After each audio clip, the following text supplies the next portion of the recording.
갈등은 질서가 세워지는 기회다라는 제목으로 하나님 말씀 전하겠습니다. 성경에 나오는 최초의 교회는 예루살렘 교회라고 합니다. 이 모여있는 교회가 우리가 예루살렘 교회입니다 라고 간판을 걸지 않고 후손들이 저 교회는 예루살렘 교회라 라고 그렇게 명명했을 가능성이 매우 높습니다. 지금 우리가 보고 있는 교회는 예루살렘 교회입니다. 이 예루살렘 교회는 세상에 있는 모든 교회의 모델이고 표준이고 기준입니다. 그러니까 모든 교회가 이 교회가 어떻게 행동하고 결정하고 어떤 신앙의 형태를 띄었는지를 배우는 것이 가장 중요합니다. 이 교회의 특징이 있죠. 이 교회는 모든 사람들이 교회 처음으로 들어올 때 전부 다 대다수가 성령의 충만함을 경험했습니다. 그러니까 동일한 경험을 가지고 신앙생활을 한 그런 교회였습니다. 은혜가 너무 넘치다가 보니까 재산과 소유를 팔아서 많은 사람들의 필요를 따라 나누어 주었습니다. 그러니까 인생을 살아가면서 부족함을 느끼지 못했습니다. 이 사람들이 서로 주고받고 마음도 주고받고 그렇게 하다가 보니까 소외되는 사람들이 없었습니다. 그곳에 가면 기쁘고 순전한 사랑을 경험할 수가 있었습니다. 뿐만 아니라 이렇게 교제가 넘쳐났을 뿐만이 아니라 언제나 기도가 넘쳐났습니다. 가서 모여서 기도하고 손잡고 기도하고 시시때때로 항상 기도가 넘쳤으면서 기도가 충만할 때 있는 자리가 진동할 정도로 하나님의 임재를 경험하는 놀라운 곳이었습니다. 하나님의 말씀이 너무 생생하게 살아 있어서요, 그 말씀을 듣고 그 말씀을 전하는 사람들, 나가서 전하고 싶어서 견디지 못했었고 나가서 전하면 그 말씀의 생명력을 경험하면서 다시 세상 사람들이 교회로 들어오는 놀라운 역사가 있었습니다. 이 교회는 정말 하나님을 사랑하는 교회였고 이웃을 깊이 사랑하는 그런 교회였습니다. 그러니까 한마디로 이 교회는 하나님의 나라가 임했었던 교회다라고 해도 과언이 아닙니다. 그러면 우리가 생각할 때 이런 생각을 하게 되죠. 이런 교회면 문제가 없을 것 같다. 이런 교회에 문제가 있을 수 있나? 거룩한 일에 모든 힘을 다 쏟아붓고 사랑이 넘쳐나는 그런 교회인데 문제가 없을 것 같아. 오히려 그 안에 들어가서 문제가 있다라고 하는 것을 발견하게 되면 실망할 수 있는 이제 그런 교회의 모습을 가지고 있습니다. 그런데 이 교회는 서로 눈에 띄게 무시하는 현상이 벌어졌고요. 어떤 사람들은 심하게 차별받았다라고 하는 것을 토로하고 원망하기 시작했습니다. 그래서 우리는 오늘 말씀에서 세 가지 중요한 부분을 짚고 넘어가야 됩니다. 첫 번째는 교회가 거룩한 일을 하면서도 분쟁은 일어날 수 있다는 것을 우리가 꼭 기억해야 됩니다. 사람이 모인 곳을 사회라고 하죠. 거기서 활동하는 것을 사회 활동이라고 합니다. 사회 활동을 하게 되면 사회가 가지고 있는 문제들이 고스란히 노출되게 되어 있습니다. 그러니까 관계의 문제 혹은 갈등의 문제들이 있죠. 근데 우리는 이런 착각을 할 때가 있습니다. 거룩한 일을 많이 하고 은혜가 넘치게 되면, 기도가 많고 말씀이 풍성하게 되면 갈등의 문제가 상쇄가 되거나 혹은 문제는 점점점 작아지지 않을까라고 하는 생각을 가지고 있지만 성경은 그렇게 말하지 않습니다. 아무리 거룩한 일을 많이 하고 성령에 충만한 사람들이 전체가 모였다라고 할지라도 반드시 문제가 생겨날 수 있다는 것을 말해주고 있습니다.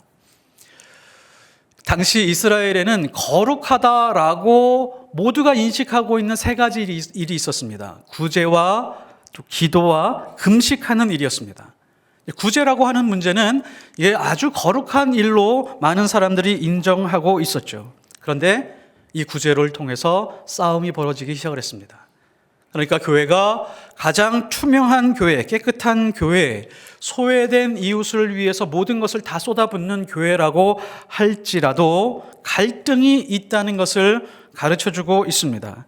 1절에 보면 그때의 제자가 더 많아졌는데 헬라파 유대인들이 자기의 과부들이 매일의 구제에 빠짐으로 히브리 사람을 원망하니 라고 1절에서 시작을 합니다. 그러니까 헬라파 과부들 소수랑 또 히브리파 과부들 소수가 있었는데 이들이 서로 뭔가 도움을 받고 있다가 교회가 이들을 돕고 있었는데 소수의 문제로 다툼과 원망이 분쟁이 있었는데 이게 교회 전체로 확대가 된 것입니다. 교회 전체가 두 부분으로 양분이 되게 된 것이죠. 히브리파 혹은 헬라파로 구분이 돼서 서로 시기하고 질투하고 원망하는 그런 일이 발생하게 되었습니다. 왜 거룩한 일을 하고 좋은 일을 하면서 분쟁이 일어날까요? 왜 그럴까요? 마음에 균열이 발생했기 때문입니다. 아무리 성령에 충만하고 아무리 말씀으로 잘 무장이 되었다라고 할지라도 서로 간에 마음의 균열이 일어나게 되면 교회는 서로 갈라질 수 있습니다.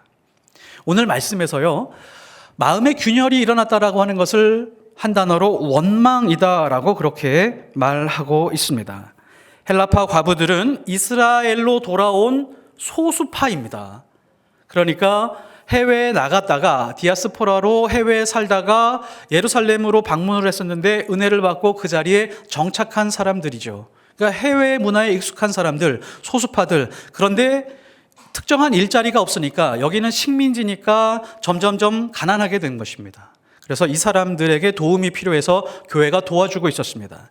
그런데 교회 안에 가난한 사람들이 이 사람들뿐만이 아니라 히브리파 사람들이 훨씬 더 많았죠. 봉사하는 사람도 히브리파가 더 많았고 헬라파가 좀 더 적었습니다. 아무래도 팔은 안으로 굽는다고 히브리파에 조금 더 많이 배분을 하게 되었던 것 같습니다. 우리 친척 중에 일부가 가난했을 수도 있고 주위의 이웃과 가까운 곳에 있는 사람들에게 먼저 주고 헬라파는 덜 주거나 아니면 생략한 경우들이 발생하게 되었던 것이죠. 그래서 히브리파가 우리를 무시한다고 원망하고 분쟁이 일어나게 되었습니다. 사람을 하나 되게 하는 방식을 채택할 때 여러 가지가 있는데 공평하게 하면 될 것이다 혹은 정의를 잘 활용하면 될 것이다 라는 생각을 가질 때가 있습니다.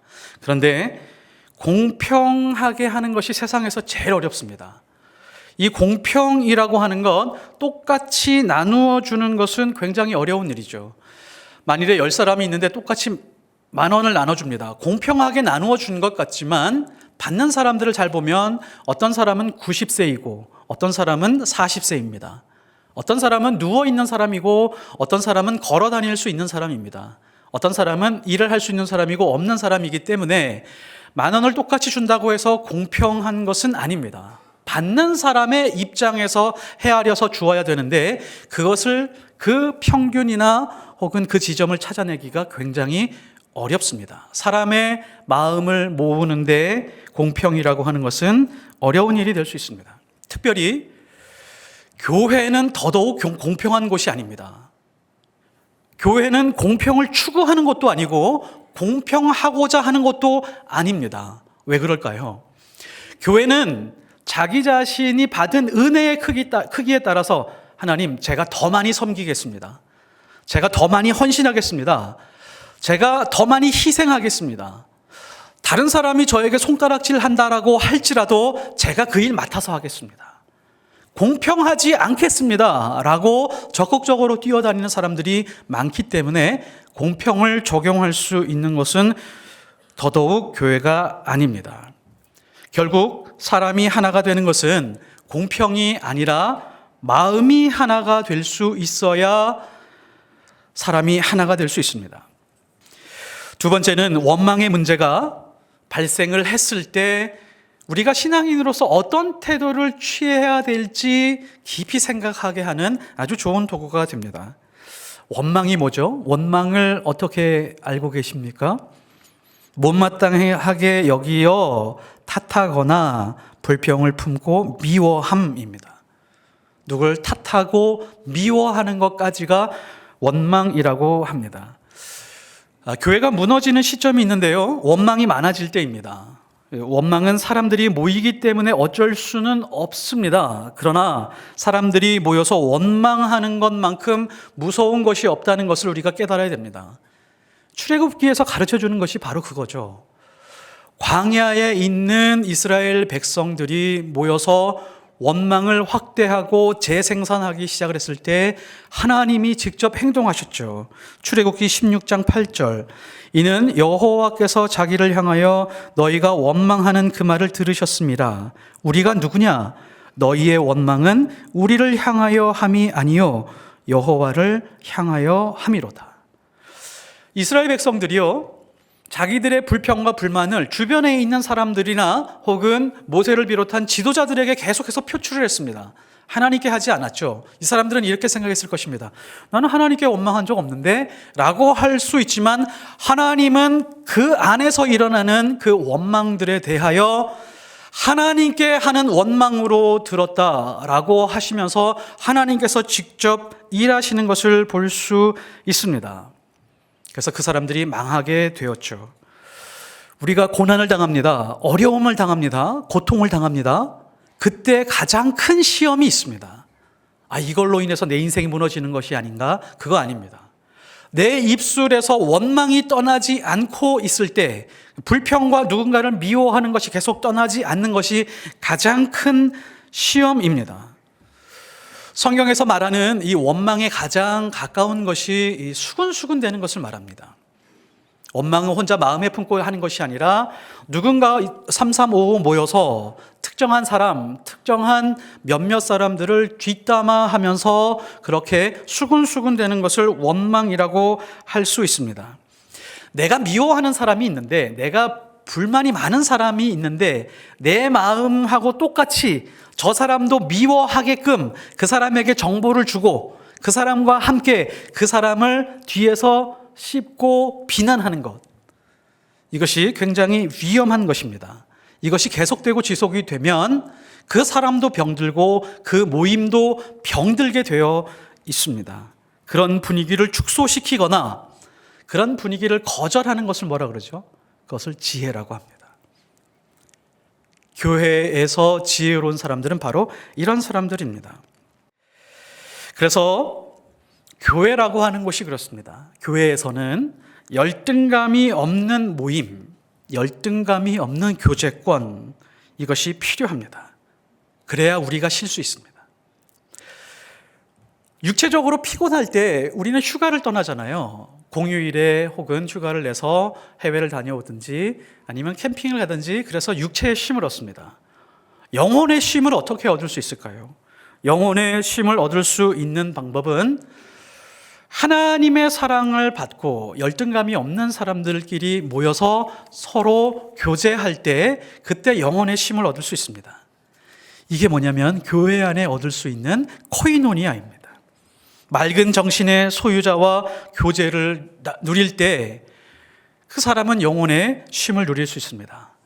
모임을 가지고, 만남을 가지고 떠나게 될 때 감사가 있고, 또 만나고 싶고, 그 사람이 잘 됐으면 좋겠고, 그 사람을 위해서 자연스럽게 기도해 줄 수 있습니다. 내가 연약한데 기다려 줄 수 있는 사람들을 만난다고 하는 것, 그리고 수용해 줄 수 있는 사람을 만날 곳이 있다고 하는 것, 그것이 바로 교회이고 교회여야 됩니다. 그런 모임을 만나는 사람들은 복받은 사람입니다. 내가 인생을 살아가면서 이렇게 하나님의 사랑으로 충만한 사람들과 만나서 교제할 수 있다는 것, 2사람, 3사람, 서너 사람 모여서 함께 기도할 수 있다는 것 참 복받았다라고 보시면 틀림없습니다. 그런데 내가 그렇게 가는 것도 복받은 거지만, 그런 모임을 만들어내기 위해서 애를 쓰는 사람들이 있습니다. 내가 이런 모임 안에서 기쁨을 누렸던 것처럼 누군가 이런 모임으로 들어와서 힘들고 어렵고 괴롭게 사는 사람들이 이 모임에서 쉼을 얻을 수 있으면 좋겠다라고 그 모임을 위해서 애쓰고 기도하는 사람들을 뭐라 그러냐면 직분자들이라고 합니다. 그 사람들이 사명자들입니다. 그 사람들이 그 모임이 잘 이루어지기 위해서 애를 쓰면 우리 교인들에게 코이노니아, 정말 영혼의 쉼이 있을 뿐만이 아니라, 영혼이라고 하는 것은 따뜻한 곳으로 흐르게 되어 있습니다. 사랑이 있는 곳으로 흐르게 되어 있습니다. 세상 사람들도 각박하고 메마르게 살아가고 있다가 저쪽에 가면 영혼의 쉼이 있어 라고 하면서 마음이 흘러올 수 있습니다. 그 안에서 놀라운 은혜가 있게 되는 것이죠. 세 번째는 원망과 갈등의 문제가 있을 때 우리가 어떤 태도를 취해야 되느냐. 오늘 말씀을 통해서 알 수 있는 것이 지혜와 겸손으로 대처해야 된다는 것을 알 수 있습니다. 교회든지 기업이든지 사업을 하든지 우리는 어떤 문제가 발생을 하면 그 원인을 찾아내려고 애를 쓰죠. 헬라파에서 있는 그 과부들 이렇게 했을 때 계속 원망을 하니까 이렇게 생각합니다. 원망을 제일 많이 한 사람 누구야? 왜 이렇게 원망이 많은 거야? 그 몇몇 사람들을 찾아내기 시작을 합니다. 자연스럽게 그 사람들이 누구인지 모아지게 되고 그 사람들을 알게 되죠. 그리고 아니 히브리파 사람들은 도대체 나눠줄 때 공평하게 잘 나눠주지 왜 그렇게 자기들 가까운 사람들부터 나눠준 거야? 배분한 사람들 누구야? 아니 이번 주에 그 나눠준 사람들 누구래? 지난달에 나눠준 조 몇 조야? 라고 이렇게 생각을 하면서 그 사람들에게 책임을 돌리려고 하는 그런 습성이 우리 안에 있습니다. 이것이 이제 사회적 문제를 유발하게 되죠. 근데 오늘 말씀에서 보면 교회가 그렇게 접근하지 않았습니다. 전혀 그렇게 접근하지 않고 교회의 본질에 대해서 생각을 합니다. 하나님이 교회를 향한 뜻이 무엇인지, 그리고 예수님이 교회를 향해서 무엇을 남겨두셨는지, 그리고 성령께서는 교회를 위해서 무엇을 하러 오셨는지, 이게 가장 중요한 기준이었습니다. 그래서 누가 잘못을 했고 누가 불평이 많았는지 알아내는 것은 중요하지 않았습니다. 그 공동체에서 가장 중요한 것부터 제일 먼저 세워놓고 그 다음부터 질서를 잡아가기 시작했습니다. 가장 중요하게 세워놓은 것이 무엇이죠? 4절입니다. 우리는 오로지 기도하는 일과 말씀 사역에 힘쓰리라. 만민이 기도하는 집이다. 교회가 기도를 잃어서는 안 된다라고 하면서 기도를 세우는 일이 가장 중요했습니다.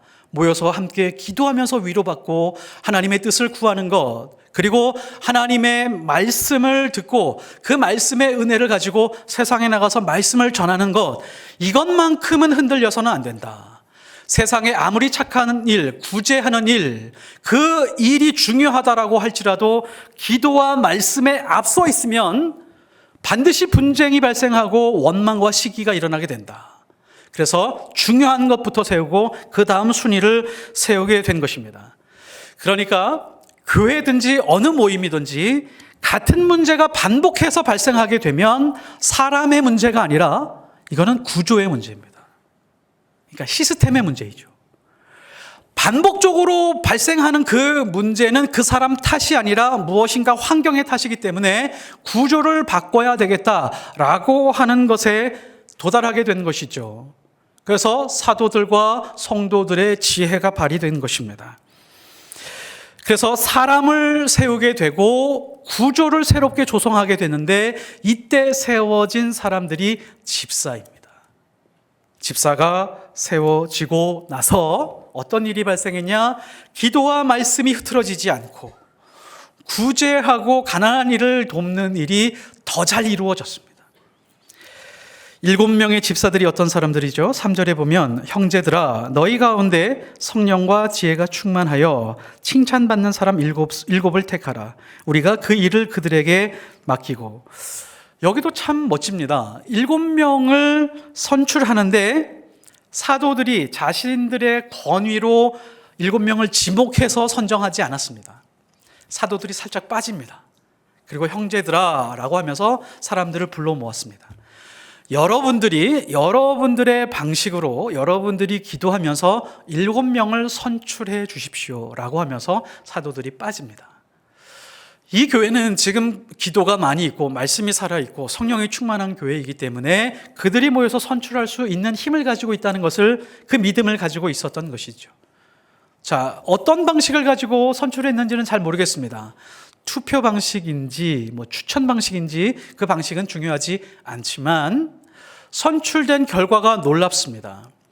7명의 이름이 나열이 되어 있는데 이 7명의 이름을 보니까 히브리파는 단 한 명도 없습니다. 다 헬라파였습니다. 단 한 명은 외국인이었습니다. 니골라라고 하는 사람은 히브리파도 헬라파도 아닌 외국인이었습니다. 이게 얼마나 놀라운 일이냐면 지도층은 전부 다 히브리파였잖아요. 열두 사도도 히브리파였고 그 주변에 있는 제자들도 대부분이 히브리파였습니다. 자, 그러면 집사로 세워지는 7명은 균형을 맞추기 위해서 헬라파 출신들로 세우거나 외국인을 한 명 집어넣자. 그래서 균형을 맞추자라고 해서 이 공동체가 균형점을 찾았고 서로 양보하고 수용하고 기도하고 만족하는 결과를 얻게 되었습니다. 집사가 잘 세워지고 나니까 교회 안에서 원망과 시비가 사라졌습니다. 그리고 성도의 교제 코이노니아가 회복이 되었습니다. 집사로 선출된 사람들이 어떤 사람들인지 잘 보십시오. 성령과 지혜가 충만하다라고 하고 칭찬받는 사람이라고 성경이 말해주고 있습니다.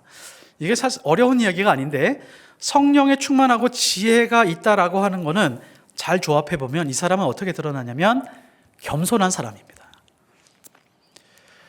성령이 있고 지혜가 발휘되는 사람은 언제나 겸손한 모습으로 드러나게 되어 있습니다. 하나님의 일을 할 때 가장 중요한 것은 겸손입니다.